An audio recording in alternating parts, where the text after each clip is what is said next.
Hey, what's up, Zinsters? This is Richard Haick with Zinny62, and the A's just wrapped up a 4-game set with the Tampa Bay Rays here in Tampa. They took 3 out of 4 games. They won today 6-3. And I wanted to take some time here because I spent most of the game really trying to get a compare and contrast with the Oakland A's versus the Tampa Bay Rays and how things are run. And in this last offseason, I've gotten, and a lot of you guys I know have been more critical of the A's ownership and how the team is run. And there were a few really striking similarities as well as dissimilar things in how they run and operate. So I'm going to take the stadium on its own, for example. I'm going to try and turn this around here so you guys can see. It's very similar to the Coliseum in a lot of respects. The field size, roughly the same. I would actually say that some parts are bigger here at Tropicana. It's a 4-4 to dead center. There's no seats in dead center. You have a similarly high outfield wall.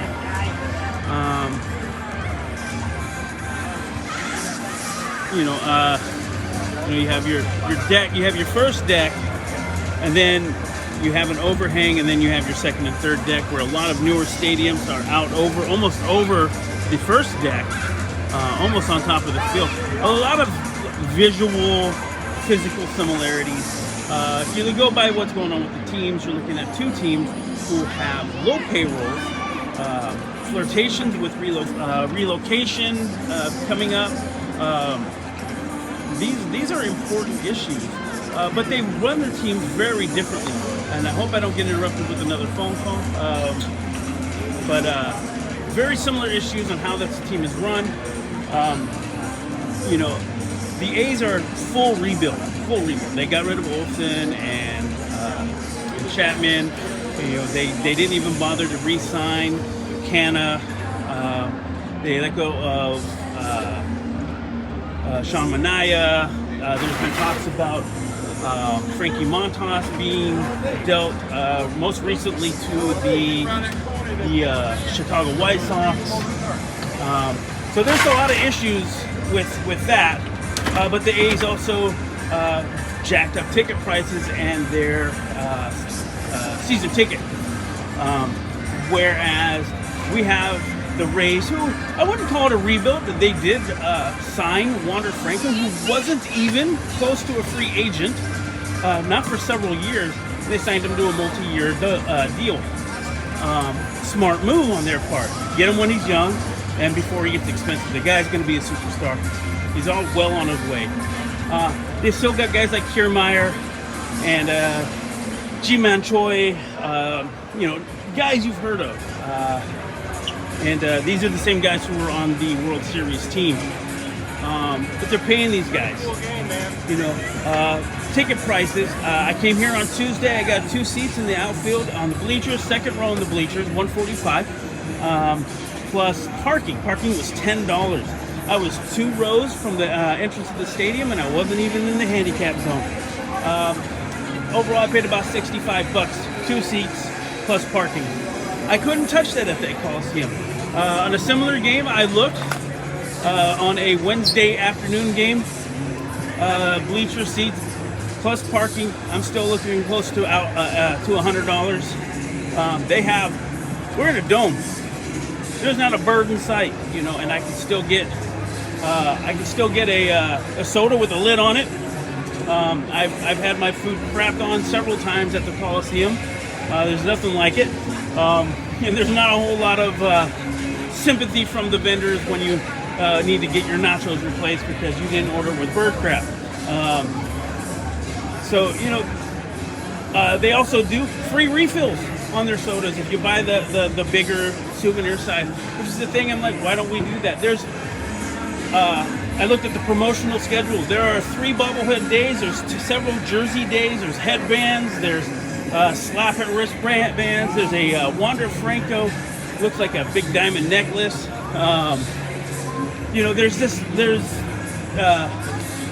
They really look like they're trying to put forth an effort to have fans in the seats. And the A's barely have a rally towel day on Monday. Monday is the opening day against the Baltimore Orioles in Oakland. You can get some $15 seats, but they're in the third deck. They're not great. You don't really want them. But if you want to get in the door, I guess that's how you do it. $30 for parking. You might end up over by Denny's. Who knows? You can't really do that in Oakland. Here, $30 is the most expensive parking for the preferred parking. I'm sorry. The game is over. Again, the A's won 6-3. On the field, surprisingly, these A's are pretty damn good. I'm getting a lot of 2012 vibes here. The Rays are supposed to be decent. They came in undefeated, and we took 3 out of 4 games, so that's not bad. Maybe we shouldn't feel so bad about losing Olsen and maybe have some hot dogs with that. Yeah, really. Yeah, that's one of those secret menu toppings, like when you're trying to order some stuff off menu at Taco Bell or something, some special sauce. That's not one you want on your hot dog there. But yeah, some vast similarities again with the way these teams are sitting, as far as stadiums and flirtations with relocation and all that. But so different in the way that they treat the fans, and that's, I think, the part that really disheartens me the most about how the A's are being run right now, is that they don't really seem to have a care for the fans. So again, back to the promotions, that's what I was talking about. So on Monday they will have a promo rally towel. So you get another dish rag.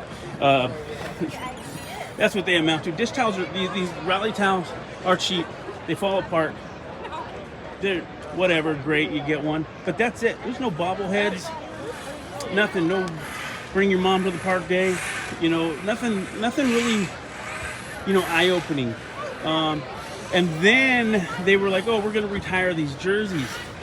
And Dave Stewart and a couple other guys, and it's just thrown together. It's haphazard. And even Stewart, he's like, I don't even think I'm going to show up. That's a bad look. The A's are really blowing it here. I understand, though, that Dave Stewart and the A's are really not... I get a feeling the A's are flat broke and heading to Vegas. Maybe they are, but I don't think they are. They're broke on their own accord. The A's just got back into the baseball welfare game, so that's $25-30 million a year in income that they could have. But you give me a good player I want to watch and a team that's exciting, I come to a game. Here I am. I'm in a place I don't live. I'm almost 3,000 miles from home, or 2,500 miles from home, and I'm here to watch my team. I'll watch you at home too, but I'm less excited because there's nothing in it for me. To come to an old stadium that's I've been to 100 times, it's not that exciting. To a team of guys I've never heard of. I don't know their names. There's no stars. I'm going to get gouged in parking. I'm going to get gouged on concession. I'm going to get gouged in ticket prices. I will pay more. Hear me out. And you're going to hear a lot of other fans say this. I will pay more for a quality product. And a quality product doesn't have to be a new stadium. It's just guys on the field and, bang for my buck.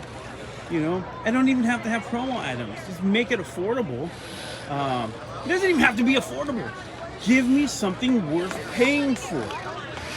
Absolutely give me something worth paying for. Because paying for some guy I didn't hear of in a seat that's covered in bird crap, eating a Costco hot dog that's been deep fried too many times and probably saved from 2 weeks ago, ain't it. This is not the way you run a ball team. And like Zenny has pointed out many times before, they're running this relocation effort the same way they run the team, half-assed and ineptly. this is a bad look. And if they end up in Vegas, I don't know. We'll see. Sisolak said he doesn't want to give them the money. There seem to be a lot of people on board with keeping them out. We'll see how it goes. But just coming here to a ballpark, though, where there are so many similarities, there's so many similarities, but so many differences. Again, here's a team that seems to want to have fans, seems to want to keep it exciting, and then we have the A's who don't seem to want that and seem to be trying to get us out of here. Or actually, he supports the A's, but he doesn't support giving public money. And the A's, we're talking about, $1 billion stadium, with a roof and everything, and hundreds of millions of dollars in public funding, similar to the Raiders. I mean, the Raiders are not the A's by any stretch. Or maybe it's the other way around. People are going to want to come to a Raiders game a few times a year. Are you going to really get 80 games of people, sold out? Similarly, I don't know. I don't know. Everything that I ever thought was wrong with the Raiders deal didn't matter. So I have to kind of take that into account. Oh. Well, I haven't seen that. I'll have to go back. I've been traveling here, so I'm not catching a lot of the stuff that's going on. But anyways, a lot of the people now, I do know, do not support that public money for another team. They're pissed off about the Raiders. They got screwed on the deal, they feel, and they don't want to get screwed on another team. So I know that much at least. But anyways, they're trying to kick us out of here. I got a security guard right there giving me the get out sign. Giving me the, cut it. Anyways, it's been cool, guys. A's take this one 3-4, or 3-1 out of 4-game set. And then, then they go home. No, wait, today is, I forget where they go. I'm totally lost. I'm kind of, I'm on vacation brain right now. But anyways, I'll be back probably opening day in Oakland. That might be the only game I go to there. We'll see. These guys could be an exciting team to watch, so I'm going to be watching, whether it's at home or at the Coliseum. Doesn't really matter, does it? Anyways, go Oakland. Subscribe to Zenny62. Lots of great content here. And I'll see you guys at the ball game. Peace.